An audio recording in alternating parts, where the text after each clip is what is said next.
Kinwestiyon ng ilang senador ang pagkakabuo ng Enhanced Defense Cooperation Agreement o EDCA. Sa naging Senate hearing kanina para talakayin ang legalidad na naturang kasunduan, nagduda ang ilan sa mga senador sa tila pagmamadali raw ng pagkakabuo ng kasunduan. For the panel, we are happy that we were able to conclude the agreement in a timely manner.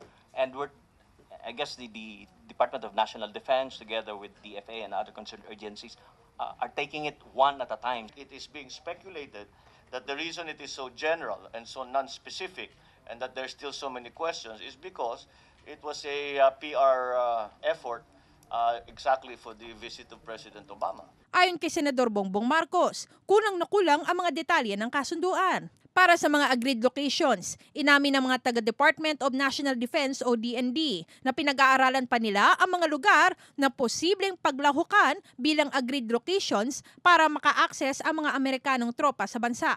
In line with the direction of the Department of National Defense, Subic is not yet an option for an agreed location. Direktiba rin ng Subic Bay Metropolitan Authority na itaguyod ang lugar bilang pangkomersya lamang. Pagtataya ni Senator Marcos, tila ang Pilipinas raw ang lugi sa kasunduan dahil ito ang gagasta sa pagpapagawa ng mga base militar para sa mga visiting forces. Wala ring umanong konkretong paraan kung paano isasagawa ang pagmomodernisa ng militar sa tulong ng EDCA.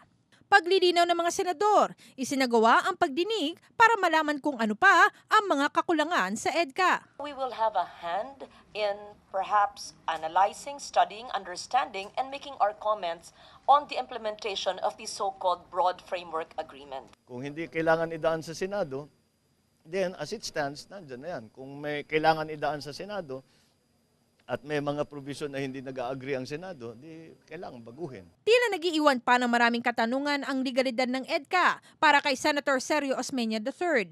Kanyang ipinapanukala na imbitahan sina Defense Secretary Volter Gasmin at Foreign Affairs Secretary Albert Del Rosario sa susunod na hearing ukol dito.